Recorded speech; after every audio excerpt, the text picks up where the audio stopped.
Welcome to the Calvin Symposium on Worship, held at the Calvin University and Calvin Seminary campus. We are glad to have those of you who are able to be with us in person and everyone who is able to see our conversation online all over the world. My name is Lou Lewandowski. I am a first-year chemical engineering major in the ministry leadership cohort here at Calvin. Today I have the privilege to introduce Winn Collier, who will be in conversation with our very own Pastor Mary Hulst. Winn Collier, a pastor of 26 years, was the founding pastor of All Souls in Charlottesville, Virginia. Winn now serves as an associate professor of pastoral theology and Christian imagination and director of the Eugene Peterson Center for Christian Imagination at the Western Theological Seminary in Holland, Michigan. Winn has a PhD in religion and literature from the University of Virginia and is the author of multiple books, including Love Big, Be Well, Letters to a Small Town Church, A Burning in My Bones, the authorized biography of Eugene Peterson. Mary Hulst has served as the university pastor of Calvin University since 2009. She preaches regularly at Calvin and lectures around the country on preaching and teaches occasionally at the Calvin Theological Seminary and consults churches and search committees on how to listen to sermons. Her book, A Little Handbook for Preachers, IVP Praxis, was released in 2016. Please help me welcome Winn Collier and Pastor Mary Hulst.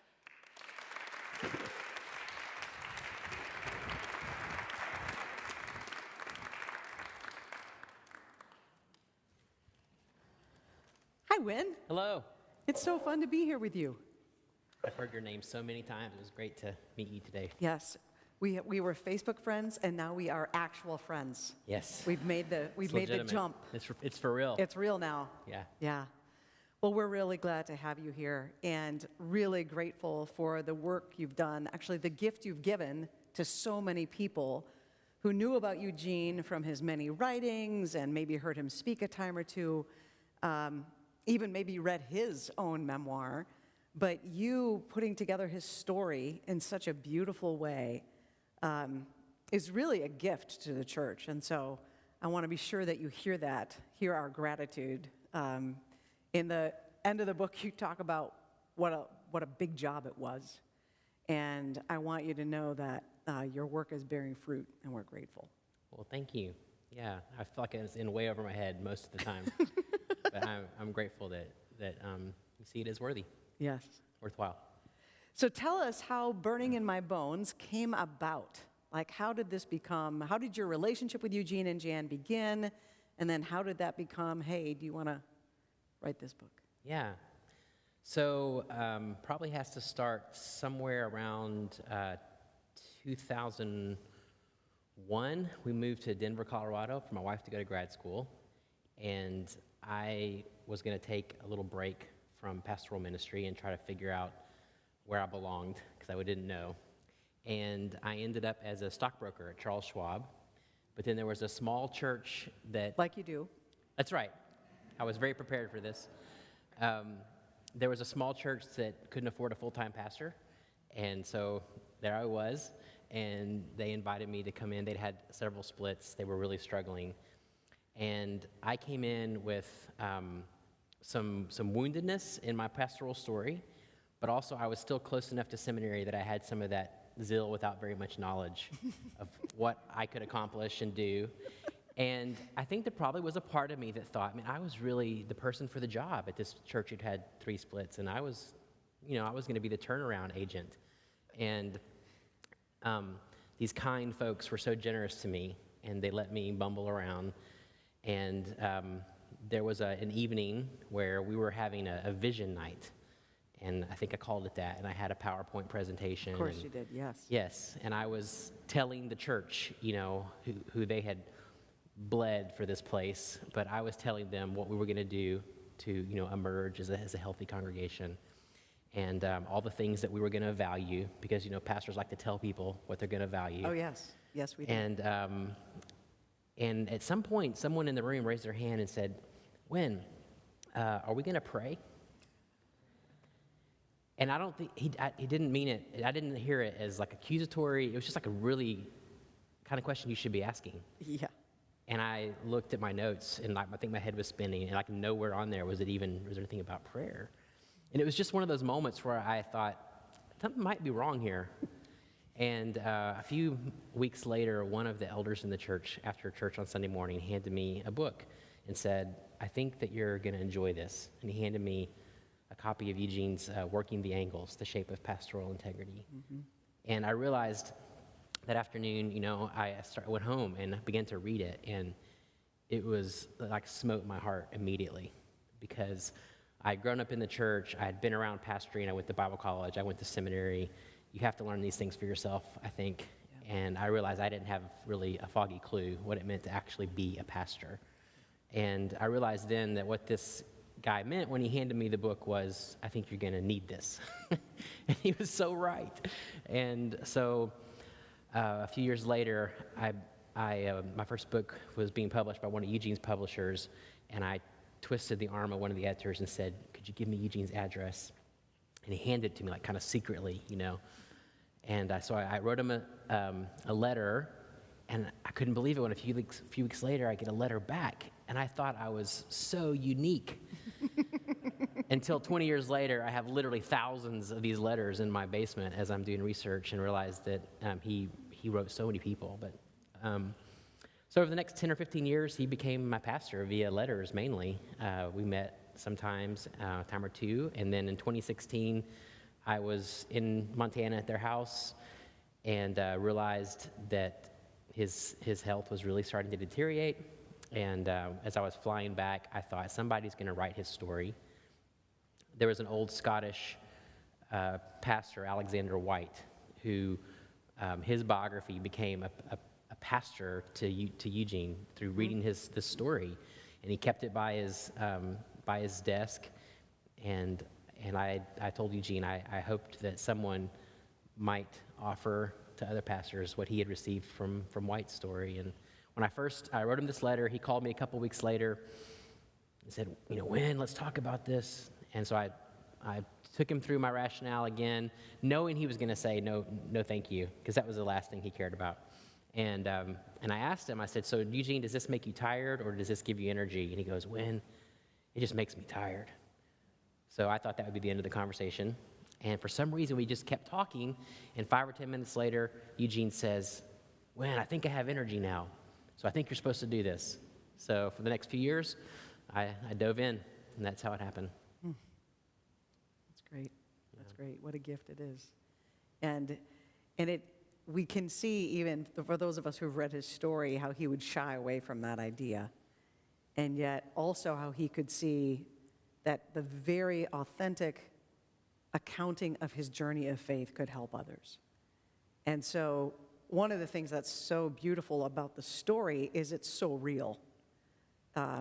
There isn't a glossing over of any issues that he had, any struggles that he had. It feels incredibly authentic. And so I think what we see even in this conversation is a shift from him of being like, yeah, I'm not a celebrity, I'm not interested in that. But if my story and God's faithfulness in my life can help other people, I'm all about that. You think that's an accurate way to kind of think about his movement from, I don't want it, to, I think you can do it? Probably, like, if you dug deep enough, I think, because he resisted for probably a decade writing his memoir. Yes. He just didn't want to do it. He thought, why would anybody care about that? Finally, his editor twisted hard enough, and the publisher twisted hard enough, and he wrote The Pastor. But I think what you're saying is true, but I also think it was more of, he was a sort of in the moment with people kind of person. Yes. And I think there was actually just something in our conversation, that he responded to. And I don't mean like necessarily to me, but just like something in him shifted his own internal energy, and he trusted that. And I think he also just loved a good story. So as he heard my energy about just telling the story, I was like, oh, that'd be fun, Yeah. So, yeah. How much did you know about his childhood and his parents before you started writing the book?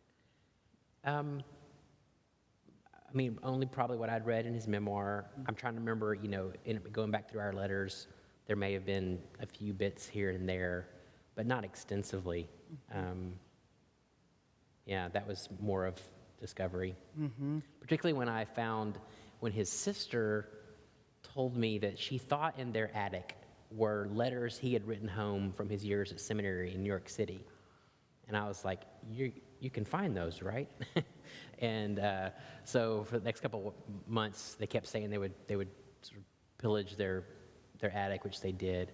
And that was a whole nother layer of hearing his voice when he was in seminary in New York City, writing back to home. Because I think those were some places where he didn't even remember who he was or how he thought.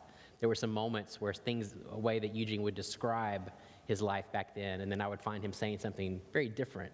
And I was like, it wasn't dishonest, it was just like our memory over time, we forget. And so it was a really beautiful thing to discover the uniqueness of those relationships and the texture of them. Yeah.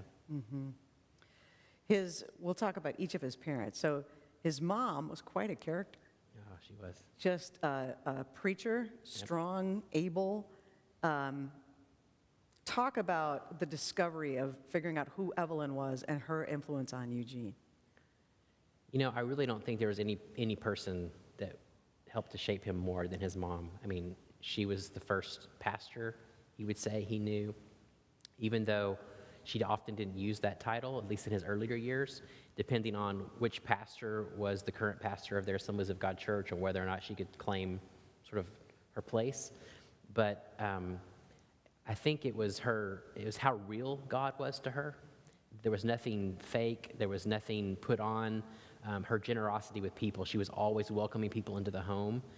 And I think that in some ways even shaped, decades later, where they would be welcoming just hundreds of people into their home.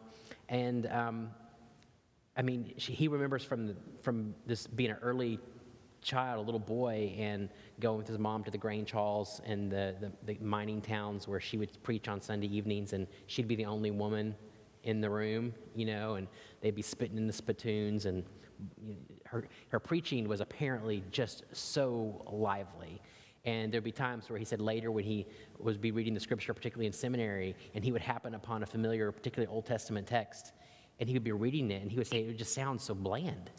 Because it wasn't nearly as lively as when my mom was telling this story, and then he'd start thinking, there's some detail missing there, and realize there was some little detail that his mom would always weave into the story that wasn't actually in the text, but it was because she was living it, and it was so alive and present, and I think there was something about that fire, that presence with God that nethey left him. Yeah, my students who've read the book were very much appreciative of her additional elements to they thought that was a very funny part, that he would read it and say, oh, some of the best parts are missing now. Yeah, that's right. Yeah. And his dad was a butcher, so he learned a good trade. He learned how to work with his hands and how to carve and cut things, which carried on through his whole life. So he worked side by side with his dad. He saw how his dad treated people. Talk a little bit about how growing up in that context as well impacted how he viewed other people. Well, he would say that the first place that he really experienced congregation was in the butcher shop. Because in the butcher shop, everybody belonged. So whether you were someone who, you had a fat wallet and you were getting the priciest cut, filet mignon or something, or you had just some nickels in your pocket and you were buying bologna, his dad treated each person with intense dignity, and he knew their names, and they would have conversations. They weren't just customers. And it was something that Eugene just picked up on and saw and experienced more than his dad ever talking to him about it. And what was particularly telling to him was also what he encountered is the only person that ever seemed to not fit in the butcher shop was their pastor. That whenever the pastor came in, he would have this air of superiority, and he would use super spiritual language.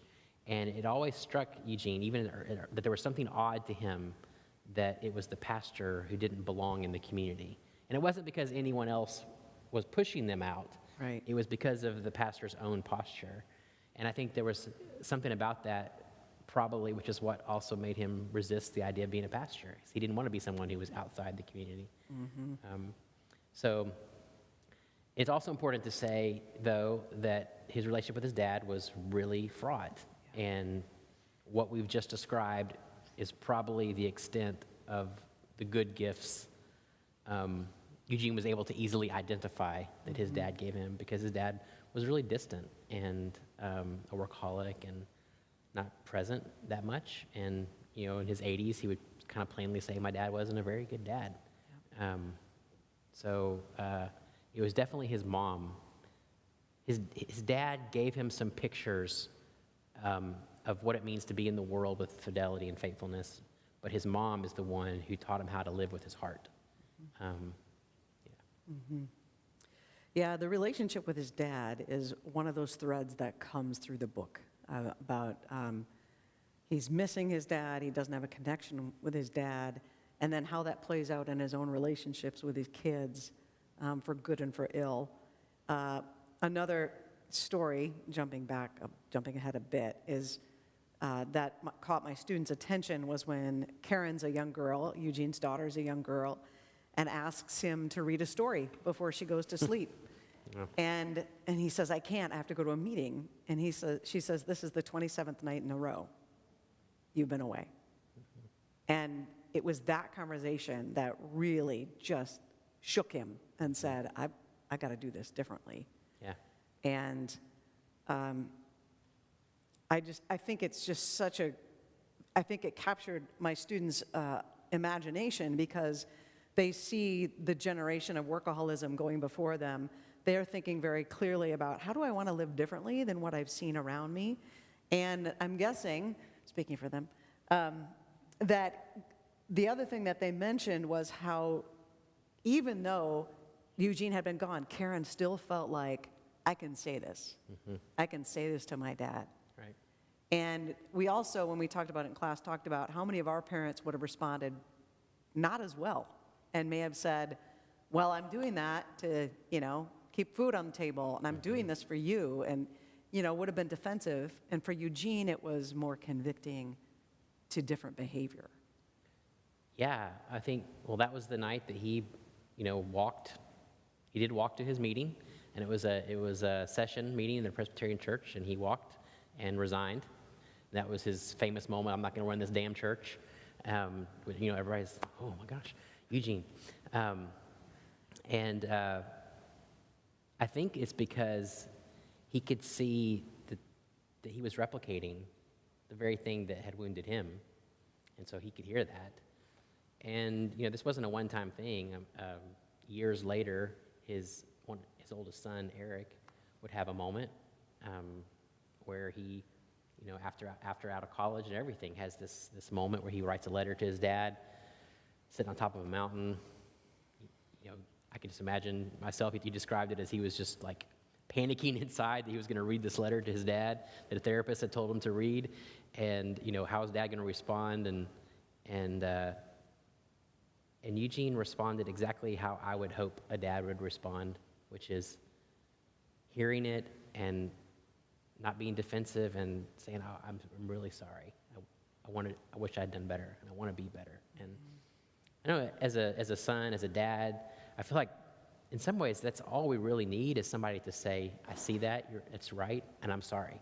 And I think most of us are really willing to let somebody off the hook, but we just need to be seen, and the truth needs to be acknowledged, and he did that, and I think it was because of his desire. What he wanted was relationship, and when something was getting in the way, then he wanted to deal with it. Yeah, that's a beautiful story in the book about Eric's courage too as an adult, and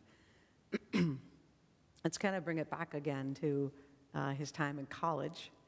He's a runner. He's competitive. Yep.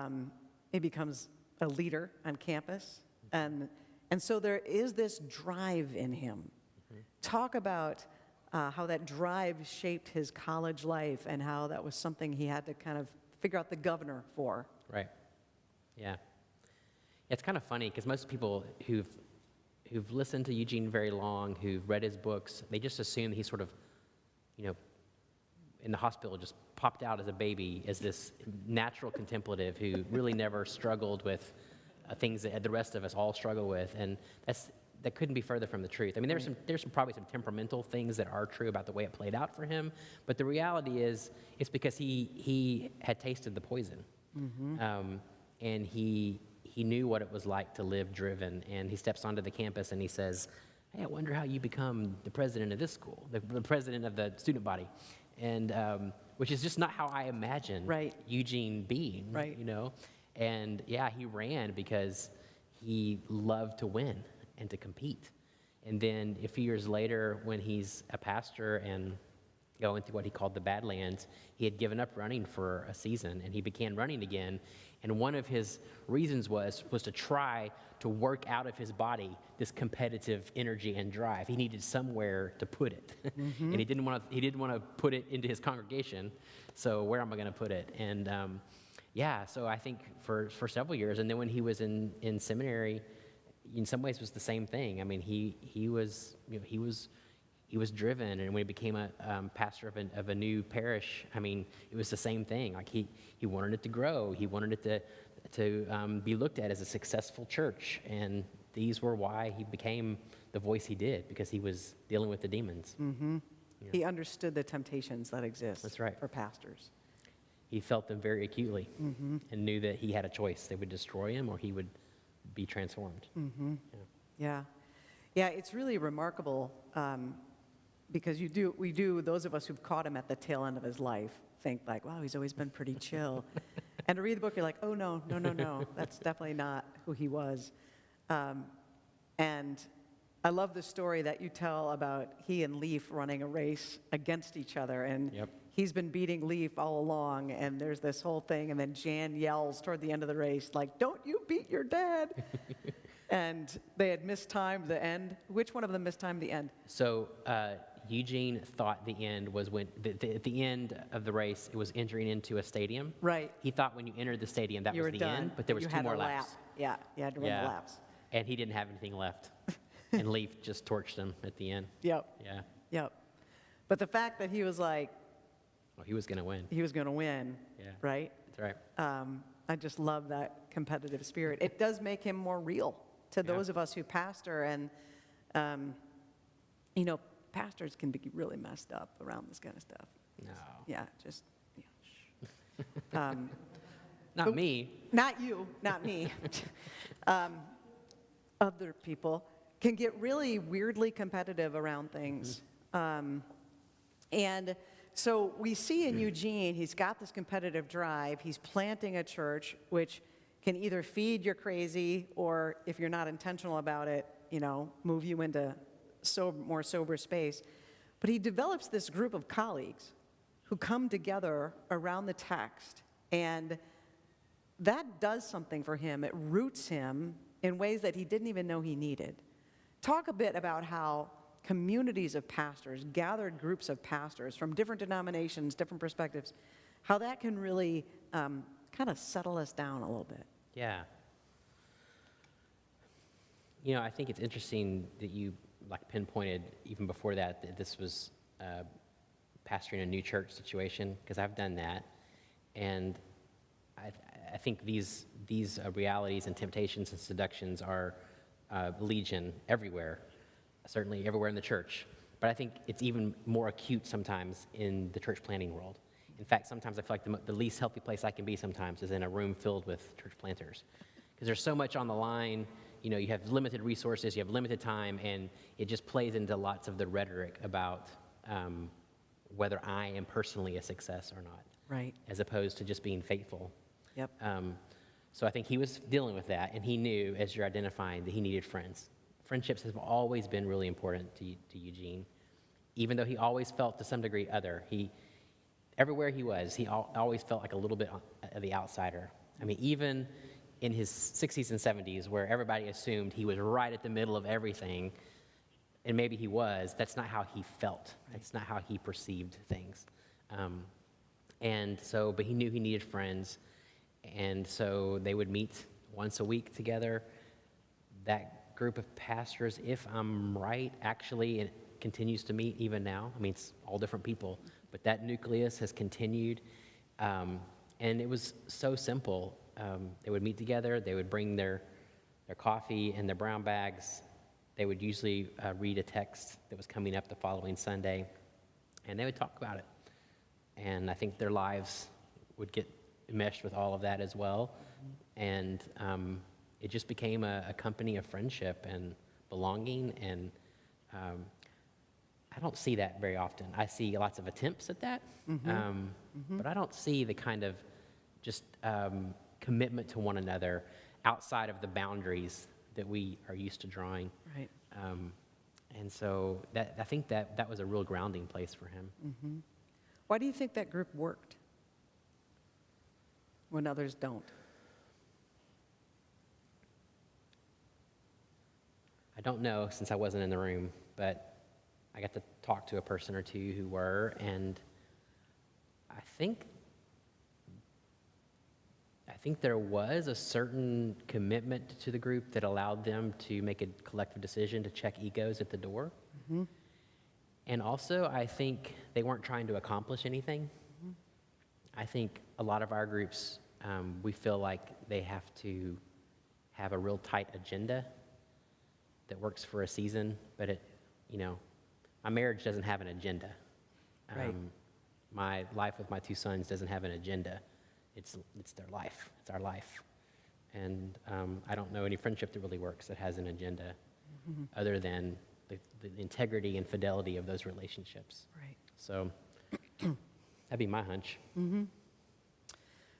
Speaking of marriage, he sees Jan across a crowded room, actually, literally.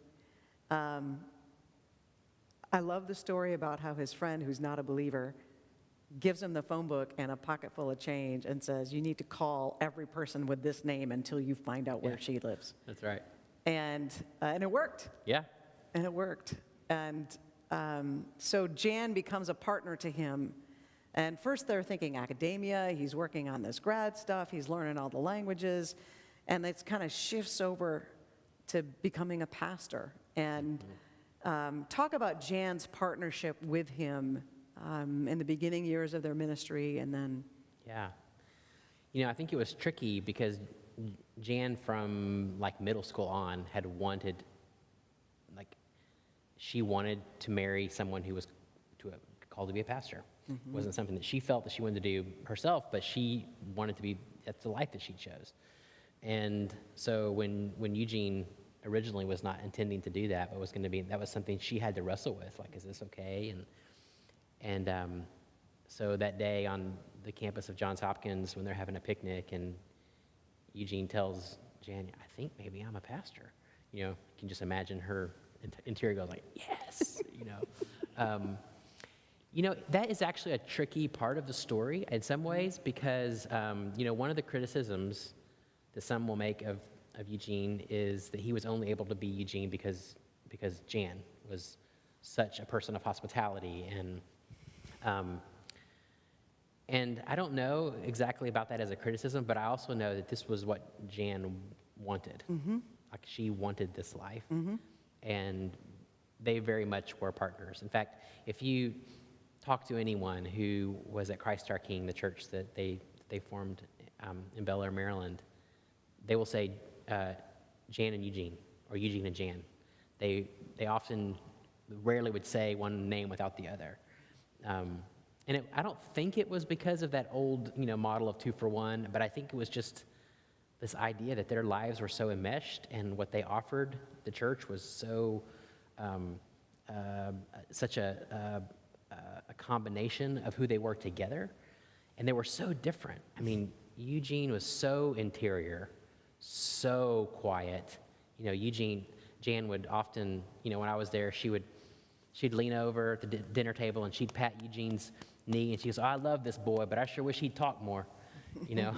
I mean, in their latter years, they had a lot of alone time in their home, and I think there were times where Jan was about to go nuts. She wanted some conversation, and Eugene liked quiet. Words were hard to come by sometimes, and so that's why she did Tai Chi and went and volunteered at the the food pantry.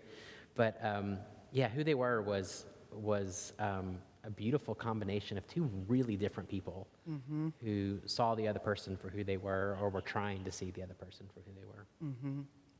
I think one thing that really adds to the richness of the book is the story of their marriage, because you tell the truth about the fact that not only are they very two different personalities, she's very verbose, she loves to talk, she loves connection.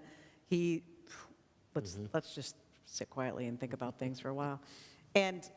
But also you tell very clearly this story of when there was some friction and distance and temptation. How hard was it to get their permission or the kids' permission to put that piece of the story in the book? Yeah. You know, Eugene never asked at any point to read anything ahead of time or to sign off on anything. He never drew boundaries about what's, and I don't know exactly how I would have responded if he had. It probably would have caught me by surprise, because that wouldn't be Eugene. But also, I think it's important for a story to be really truthful. Yeah. And all the more in our moment, we don't need pretty pictures. We need the truth. And I know for myself, like, I'm really hungry for people who have lived a faithful life, because we're seeing over and over again how many people we thought were living faithfully and really aren't. But I'm not expecting someone to be perfect. Right. In fact, if I see perfection, I immediately start to go, that's not true. I have wondered, so he actually died before we got to the point where I would have, we talked about it as I was chatting with him, but after writing it and working through some of his journals and talking with Jan, I would have needed to talk with him about that and just say, because it's a weird thing of, like, you want to tell the truth, but you don't want to open up voyeurism. Right. And you also, like, just because something happened or, it doesn't mean that everything has to be told. Right. So, like, how to navigate that. But he died before that happened. And so I remember calling up Eric and just asking Eric as a member of their family, like, here's part of their intimate life together. Most of us, no one's ever going to know these moments about my marriage. Isn't necessarily fair, Right. But I remember asking Eric, so how do you think I should handle this? And Eric was just like, well, you just tell the truth. And I was like, that just sounds like what Eugene's son would say. So there was a lot of freedom. And to me, it made his story all the truer. Right. Because he did respond faithfully. But he responded faithfully having gone through difficulty and temptation. And so, yeah. Yeah. Yep. Most of us who know nothing about Eugene know him from The Message, which is actually kind of late in the game for his writing and thinking and pastoring.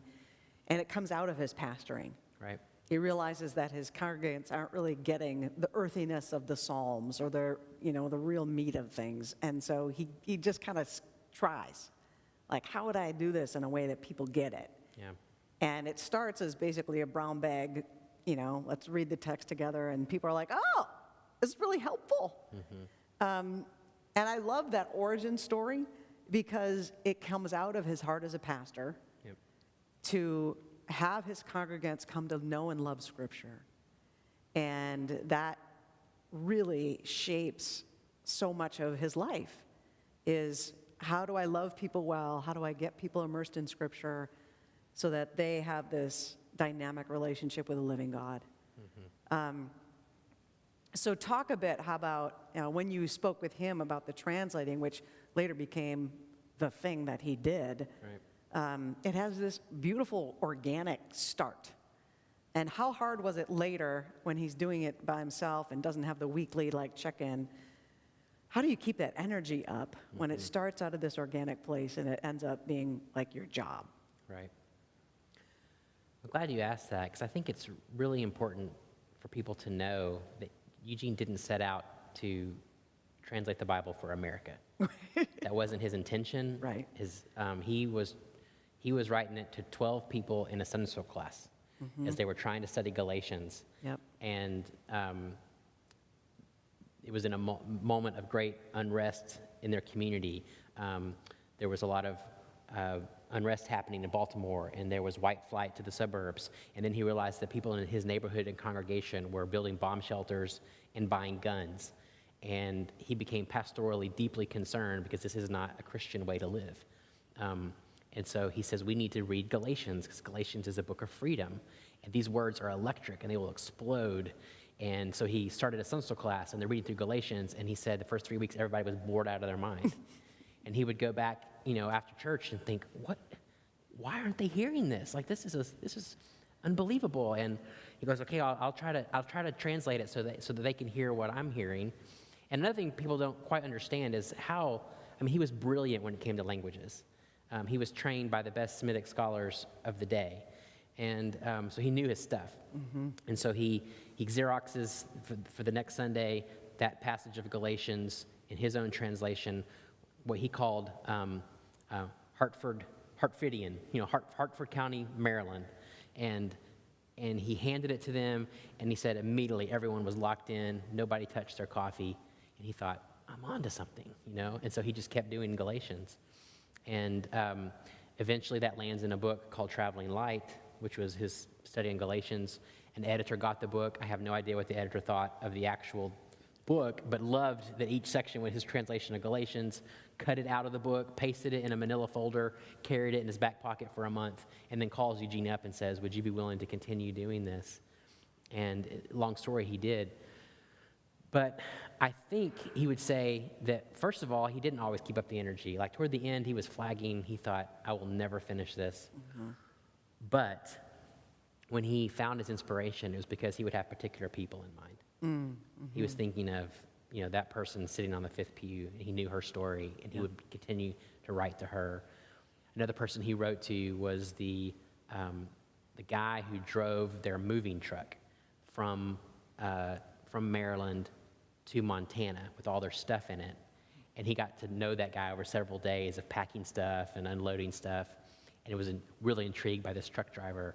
And so as he continued writing, he was writing to that truck driver. It's like, I want him to hear the scripture in his language. I think a lot of the criticism that came about the message, and still is in some ways, some of it's fine. It's what we do, as we think about translations and stuff. But some of it also is just misunderstanding what Eugene was up to. And I think he did what he was trying to do. Yeah, I think so too. Yeah. Yeah. So much of his work was about people. It was centered in how do I connect more with people. He even said you shouldn't have a church that's bigger than, 300, 500? He said it at different times. Okay. I think the last number was 500. Okay, Yeah. all right. Because you need to know all your people. You need to know their names. Yep. And there is an intentionality to his pastoring. And I feel like those of us who've grown up in the megachurch era, we kind of get seduced by the bigger the church, the better the church. And for him, it's like, no, that's not it at all. Talk about the conversations you have now, or you had as a church planter with other church planters, and now with seminary students around size of churches and pastoral connection and this kind of dynamic that we're both competitors with each other, and yet we also want connection. It's just kind of a big mess that we all have to figure out. Yeah, it is. I mean, it is interesting that there's probably few things, at least in pastoral circles, that Eugene's more known for than his convictions about not moving around a lot and not trying to grow a big church. Yep. But all of that was because he was speaking to a particular moment and a vice. And the vice is the professionalization of pastoral ministry, so that there's nothing to distinguish us from, name your corporation. Right. And he was absolutely convinced that corporate culture had overtaken the mission of the church and the place of what it means to be a pastor. And he was vehemently opposed to that. Yep. And so, to that, I would just say a hearty amen, And I don't think sometimes we realize how much it's creeped into our vernacular, our assumptions, our judgments about what's successful and what isn't. And when you read the Gospels, how contrary it is to Jesus' own life and witness. I mean, Jesus would be an absolute failure. He would never be asked to speak at the symposium, or maybe he would, I don't know. But most of our conferences, he would never be invited because Right. I think the gospel reading for today on the daily lectionary is about how so many left Jesus, just in droves. And yet we're told all healthy things grow. Right. Well, maybe.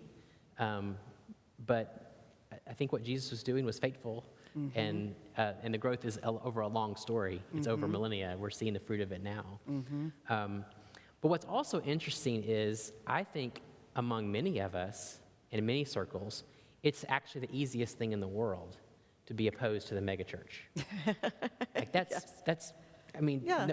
there's no risk in certain circles. Right. And I'm concerned that we come back to a place of self-justification, because at the end of the day, what Eugene was really concerned about wasn't the size of your church, it was God. Right. It was that Jesus is king, and that the way of Jesus is going to be at odds with every power and alignment that comes up against the reign of Christ. And so I think that there might be other questions that need to be asked, that there's always going to be a seduction to play into some power motif that is at odds with the kingdom of God. And so I don't think the one about size and that sort of thing has upward mobility in the church. I don't think any of that has necessarily gone away, but I also think there are perhaps more seductive things that if all we have is our eyes on that we may miss other places where we're being allured away from fidelity to Jesus. Does anything come to mind? Well, Eugene used to say that two of the greatest seductions for a pastor is ambition and boredom. I think there's 100 different ways that can play out. I may really be comfortable and feel like I'm being faithful with the church of 200. That doesn't mean I'm not ambitious in an unhealthy way. It doesn't mean that my ego isn't infesting my sermons. That's right. And my perspective of how I want other people to respond to me. But I was also thinking this week that I might add a couple more things to that. I might add, in this moment, I think we are really prone as pastors to lose heart.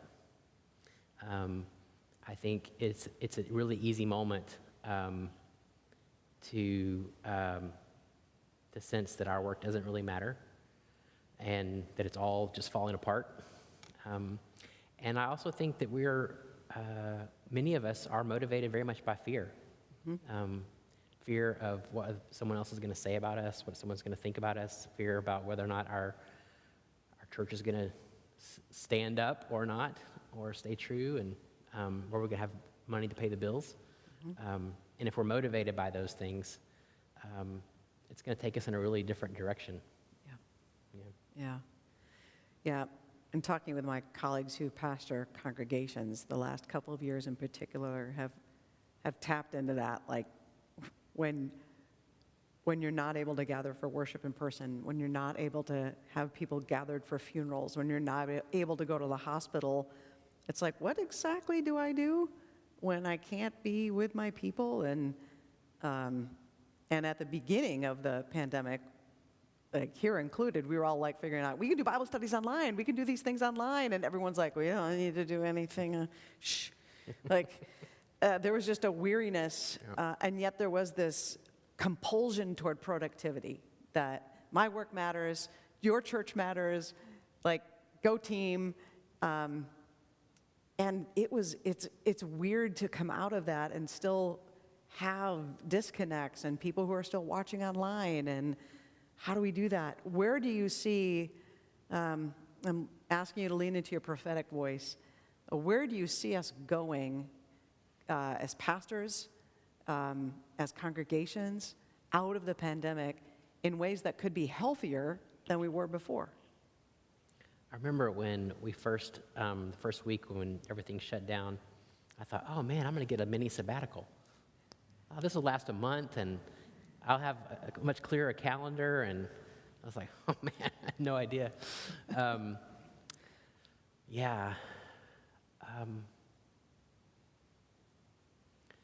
honestly say I don't know where we're going. And most of the time, I'm really concerned. I've never seen such fracturing. And I also remember, did you have a naive moment early on where I thought, oh my goodness, a pandemic, we are finally going to have a common enemy. And this is going to be absolutely horrid and people are going to die. But is there possibility of one good fruit coming out of this is that we're going to remember that we're together again, that we're human. And I'm talking about this on a much larger scale than even the church, but just our national moment. Yeah. And then I remember the heartbreak and the disillusionment when it really sunk into me. That's not going to happen. Yep. And then I realized this is, what's tearing us apart is far more profound than I had even imagined. So that's the moments when I'm uncentered and just looking at the headlines, right? And reading the Barna research. But the gospel of the kingdom of Christ has always been most potent and powerful when we have lost control and when we have lost any illusion that we're in control. So I have immense hope that what is happening is a great shedding of idols and illusions, and it probably will make us leaner. It probably will make us grapple with things we've not imagined we would have to grapple with or so soon. We're having to be called to account for a history of systemic sin within our own communities and camps and history, and thanks be to God for that. And our fundamental story is about resurrection. That's right. And resurrection obviously only happens when things are dead. when it's like a corpse and it's lifeless and you think the story is absolutely over. And in the kingdom of Jesus Christ, the story ends when Jesus Christ reigns again, overall. And so I think it's going to be hard. And I think it should be, because these are hard things. But I don't know what that means for the sort of identity of a particular church or how we do ministry. And I'm also concerned when, once again, we fall back to sort of templates. Yeah. This is how everybody should be operating in the pandemic or post-pandemic, or like, I hope each church pastoring their little community of people, knowing their stories and their needs, find out what does it mean for us to live in this moment. And, if this church over there or this movement over here, like, wonderful, great, but how are we to pastor in this moment? That's hopeful to me, because that's the way it should be. And maybe this is reminding us of what we're supposed to have been doing all along. Yeah, centering the resurrection. That's really what we need to do. And there are so many things to pull us apart. Speaking of hard things, I think you handled the conversation around LGBT and gay marriage, and toward the end of Eugene's life and the interview with Jonathan Merritt. I thought you handled that all with such a deft touch of truthfully laying out, like, this is the way that all unfolded. And again, it was Eugene's compassion and his thought, most likely, of his own grandchild, which led him to say, yeah, I think I probably would. And even the way the question was framed, right? Would you officiate? Not like, do you agree with gay marriage? It's a very personal question. talk about, like, you know, the dynamics of that. Does that still linger as something that affects Eugene's memory? Does that still come up in conversation with people? Yeah, absolutely. I mean, I just think there's immense pain around that, particularly for LGBTQ Christians who felt like someone of great stature who the system would respect sort of came out on their side to defend them, and then felt gut punched, you know? Yep. I think there were Christians who knew Eugene, and that it didn't feel like, even if they agreed or disagreed with Eugene, it didn't feel like a full kind of answer Eugene would normally give. Right. A thoughtful Yep.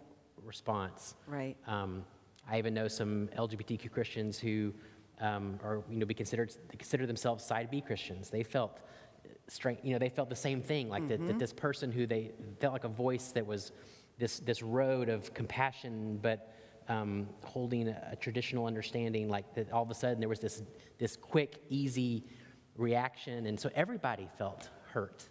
And I think it was a tragedy because Eugene, the word he used over and over again about his hope for his life was congruence. Right. And I think that moment was incongruent. I mean, he never should have been in that interview. Right. His mental capacities were not at their best by any stretch. And he also, he was never one for like a one-word answer to something that was very complex. Right. But yes, I think you're right. For him, it was a pastoral question. And in that pastoral moment, you know, he could imagine the possibility. And so it was, and it breaks my heart that was his last public moment, you know, because that kind of incongruence is not how he lived his entire life. Right. And I think he had no, I'm not sure I've been around a person who less understood like technology and the current just way of communication. Right. I just don't think Right. and I'm not saying this is necessarily, I'm really not saying this to defend him as much as just a reality. Like, I don't think he didn't have a process to understand how an answer like that goes, where it goes. And so for a couple of days, I have a friend who was at their house the day that this all happened, and just the phone was ringing off the hook, and he was just like dumbstruck. Like, he just didn't even know how to respond. And it was precisely the kind of inflammatory moment that he had resisted his entire life. Yep. And I think he was also heartbroken over the pain that he had inflicted, and he didn't quite comprehend it.